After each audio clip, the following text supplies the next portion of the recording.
प्यारे बच्चों, 11th का पहला चैप्टर मैं आपको पढ़ा चुका हूँ। उसका लेक्चर और नोट्स मैं आपको भेज चुका हूँ। 11th क्लास का आज दूसरा चैप्टर स्टार्ट करने जा रहा हूँ।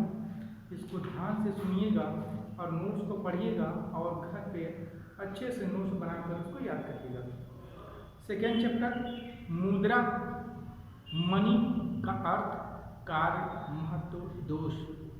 इस चैप्टर में इतने चीज़ों को हमें पढ़ना है। मुद्रा, मुद्रा मतलब पैसा, मनी। मनी शब्द की उत्पत्ति कैसे हुई, सबसे पहला क्वेश्चन यही बनेगा। अलग अलग विद्वानों का अलग अलग मत है। कुछ विद्वानों का ये मत है कि मनी शब्द की उत्पत्ति इटली के लैटिन भाषा के मोनोएटे शब्द से हुई है। इटली में रोम की देवी जुनो नाम की एक देवी के मंदिर में मुद्रा का ढलाई का कार्य हुआ करते थे।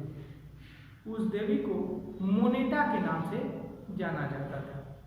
उस देवी को इटली में स्वर्ग की देवी के नाम से जानते थे। इसी प्रकार मनी शब्द की उत्पत्ति वहाँ रोम की देवी जुनो के नाम पर ही इसकी उत्पत्ति मानी जाती है। कुछ विद्वानों का ये मत है। मनी शब्द का अर्थ अर्थात मुद्रा किसे कहते हैं।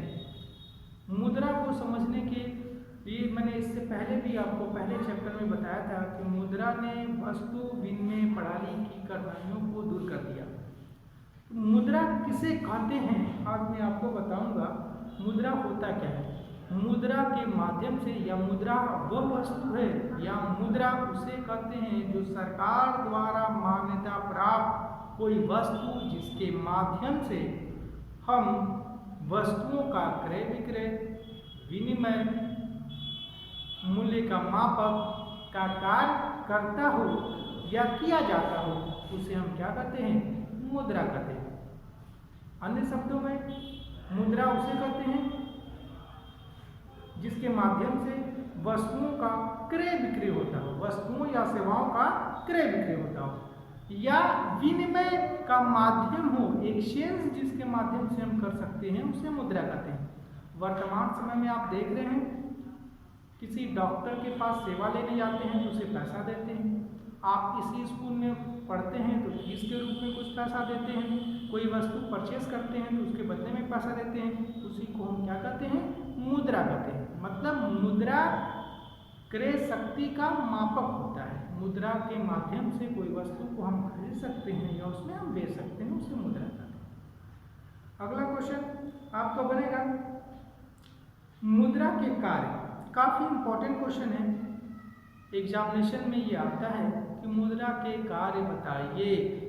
तो मुद्रा के क्या कार्य हैं? मुद्रा के निम्नलिखित कार्य हैं। पहला कार्य प्राथमिक कार्य। प्राथमिक कार्य में दो कार्य हैं।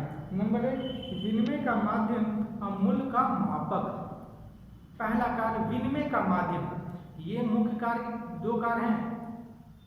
पहला कार्य क्या है, मुख्य कार्य यानी प्राथमिक कार्य। प्राथमिक कार्य में दो हैं, विनिमय का माध्यम और मूल्य का मापक। विनिमय का माध्यम किसे कहते हैं, विनिमय का माध्यम क्या है? तो मुद्रा, विनिमय का अर्थ मैंने आपको पहले चैप्टर में बताया था, एक्सचेंज करना, अदला बदली करना। मुद्रा के द्वारा हम वस्तुओं का विनिमय करना आसान हो गया है।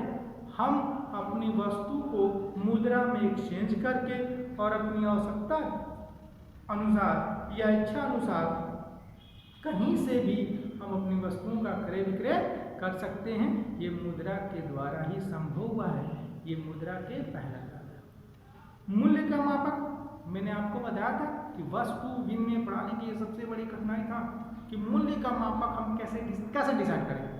अगर हमें एक गाय के बदले हमको कितना गेहूं देना चाहिए या कितना गेहूं लेना चाहिए, ये डिसाइड वस्तु विनिमय प्रणाली में नहीं हो पाता था। ये सबसे बड़ी कठिनाई थी। मुद्रा ने इस कठिनाइयों को दूर कर दिया। ये पीछे हमने बताया था। मुद्रा के कार्य ये है कि मुद्रा प्रत्येक वस्तु या सेवाओं का सही मूल्य का मापक करता है या मुद्रा के माध्यम से वस्तु और सेवाओं का सही मूल्य मापा आका तौला जा सकता है। आप देखते हैं कि एक बुक की कीमत क्या होनी चाहिए, टीचर की फीस कितना देना चाहिए, एक डॉक्टर की फीस कितना होना चाहिए, कोई वस्तु जैसे हम कपड़ा लेते हैं, चप्पल, जूता या फल या खाद्य सामग्री कोई वस्तु लेते हैं तो उसकी कीमत कितना होनी चाहिए, मुद्रा द्वारा आका आसानी से मापा तौला जा सकता है। मुद्रा के कार्य ये हुए। तो मैंने आपको प्राथमिक यानी मुख्य कार्य में दो कार्य मैंने आपको बता दिया, विनिमय का माध्यम और दूसरा मूल्य का मापक। दूसरा कार्य सहायक कार्य। सहायक कार्य में तीन कार्य होते हैं, क्रय शक्ति का संचय, भावी भुगतान का मापक और मूल्य का हस्तांतरण। क्रय शक्ति का संचय क्या होता है, मैंने आपको पहले भी बताया था, वस्तु विनिमय प्रणाली में जो हमारी संपत्ति हुआ करती थी वो शीघ्र नाशवान हुआ करती थी, हम उसको अधिक समय तक संचय नहीं कर सकते, लेकिन वर्तमान समय में मुद्रा आ जाने के पश्चात हम मुद्रा अपने वस्तुओं को मुद्रा में बदलकर उस वस्तुओं को अधिक से अधिक समय के लिए क्या कर सकते हैं, संचय कर सकते हैं, रिजर्व कर सकते हैं, रख सकते हैं, ताकि भविष्य में हमें आवश्यकता पड़ने पर उसका इस्तेमाल किया जा सके। तो मुद्रा क्रय शक्ति का संचय भी होता है, ये कार्य मुद्रा की भी है। भावी भुगतान का आधार, भावी भुगतान का परिमाण, भावी भुगतान का मतलब मैंने आपको बताया था कि वस्तु विनिमय प्रणाली में अगर हम लेन देन उधार करते हैं तो फ्यूचर में इसका भुगतान होगा, कैसे होगा, ये बहुत बड़ी समस्या थी। लेकिन मुद्रा भावी भुगतान मतलब भविष्य में भुगतान, जैसे भविष्य में भुगतान का मापक है। हम ऋण के रूप में पैसा लेकर या देकर भविष्य में आने वाले समय में उसका भुगतान कर सकते हैं या पा सकते हैं, दे सकते हैं। तो मुद्रा के कार्य ये भी है। मूल्य का हस्तांतरण, मूल्य का हस्तांतरण का मतलब क्या हुआ, मैंने आपको बताया था कि वस्तु विनिमय प्रणाली की एक कठिनाई ये था कि मूल्य का हस्तांतरण, कोई भी व्यक्ति अगर एक स्थान से दूसरे स्थान को जाता है तो अपना मकान, बगीचा, खेत सब कुछ उसको वहां छोड़ना पड़ेगा, तब हो जाता था। ये वस्तु विनिमय प्रणाली कठिनाई था। मुद्रा के आ जाने के पश्चात मुद्रा ने इतनी कठिनाइयों को पूर्णतः क्या कर दिया, दूर कर दिया। तो मुद्रा के कार्य ये भी है कि मुद्रा को हम एक स्थान से, अगर एक स्थान से दूसरे स्थान तक दूसरे स्थान को हम जाते हैं तो जितने भी मेरे ज़मीन हैं, मकान हैं, बगीचे हैं या और भी वो सारे हमारे अस्थायी संपत्ति हैं जिनको हम एक स्थान से दूसरे स्थान तक आसानी से नहीं ले जा सकते, उनको मुद्रा में बदलकर उस पैसों को लेकर हम दूसरे स्थान पर जा सकते हैं और वहाँ अपनी आवश्यकता अनुसार उस वस्तु से वो हम परचेज कर सकते हैं। मुद्रा का एक कार्य ये भी है। इसके बाद तीसरा आकर्षणिक कार्य। आकर्षणिक कार्य में दो है, साख का आधार और दूसरा उपभोक्ताओं को अधिकतम संतुष्टि। तो आकर्षणिक कार्य में दो कार्य, साख का आधार।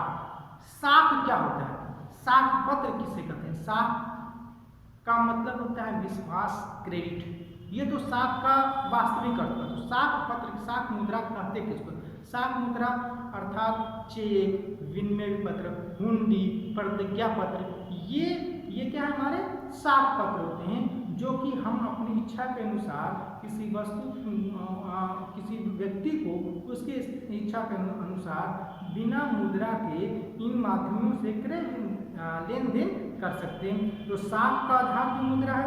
मुद्रा के वजह से ही, मुद्रा के आने के वजह से ही इन साख पत्रों का निर्माण हुआ है। बैंक इन साख पत्रों के माध्यम से क्या करता है, भुगतान करता है, लेन देन करता है। ये मुद्रा के कारण ही संभव हुआ है। तो साख का आधार भी मुद्रा का एक कार्य हुआ।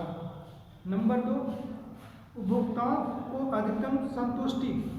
मुद्रा के एक कार्य ये भी है कि मुद्रा उपभोक्ताओं को अधिकतम संतुष्टि प्रदान करती है। जिस व्यक्ति के पास जितना मुद्रा है वो अपनी आवश्यकता अनुसार अपने उपभोग को, तुष्टिगुण को मुद्रा के माध्यम से क्या कर सकता है, परचेज कर सकता है, खरीद सकता है और अधिकतम संतुष्टि प्राप्त कर सकता है। जैसे कोई व्यक्ति अगर है तो उसके पास पैसा अवेलेबल है तो वो fridge, cooler, AC, car, motorcycle क्या कर सकता है, परचेज कर अधिकतम संतुष्टि प्राप्त कर सकता है। ये मुद्रा के कारण ही संभव हुआ है, ये भी मुद्रा के कार्य है। लास्ट कार्य अन्य कार्य, निर्णय का वाहक, शोधन क्षमता की गारंटी। निर्णय का वाहक अर्थात निर्णय का वाहक किसे कहते हैं? फ्यूचर में हमें जो फ्यूचर में निर्णय का वाहक, निर्णय का वाहक का मतलब निर्णय का वाहक एक कार्य ये भी है मुद्रा का कि मुद्रा के कारण हम किस वस्तु को परचेज करना है, किस वस्तु को नहीं परचेज करना है। मुद्रा अगर हमारे पास है तो हम अच्छा निर्णय ले सकते हैं, कहाँ जाना है, कहाँ नहीं जाना है, किसको परचेज करना है, किसको नहीं परचेज करना है। मतलब निर्णय का वाहक भी होता है मुद्रा, मुद्रा के कारण ही संभव हुआ है। लास्ट है शोधन क्षमता की गारंटी। शोधन क्षमता की गारंटी का अर्थात ऋणों का फ्यूचर में भुगतान करने की क्षमता मुद्रा के आने के पश्चात ही संभव हुआ है।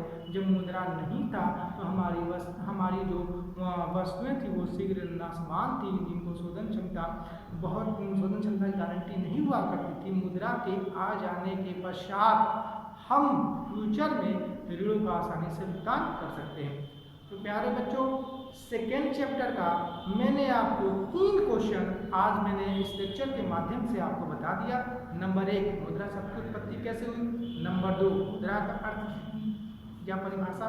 और नंबर 3, मुद्रा के कार्य। मुद्रा के अर्थ में एक चीज मैंने आपको बताया, हडले ब्रदर्स के अनुसार मुद्रा वह है जो मुद्रा का कार्य करती हो, या सरकार द्वारा मान्यता प्राप्त वो वस्तु जिसके माध्यम से हम वस्तुओं का आदान प्रदान कर सकते हैं, उसे मुद्रा कहते हैं। तो प्यारे बच्चों, ये मैंने आपको सेकेंड चैप्टर का 2-3 क्वेश्चन मैंने आपको आज बता दिया। अगले लेक्चर में मुद्रा का महत्व और मुद्रा का दोष, मुद्रा के गुण, ये 3 क्वेश्चन पे मैं आपको लेक्चर दूंगा और ये चैप्टर को समाप्त करूंगा। धन्यवाद।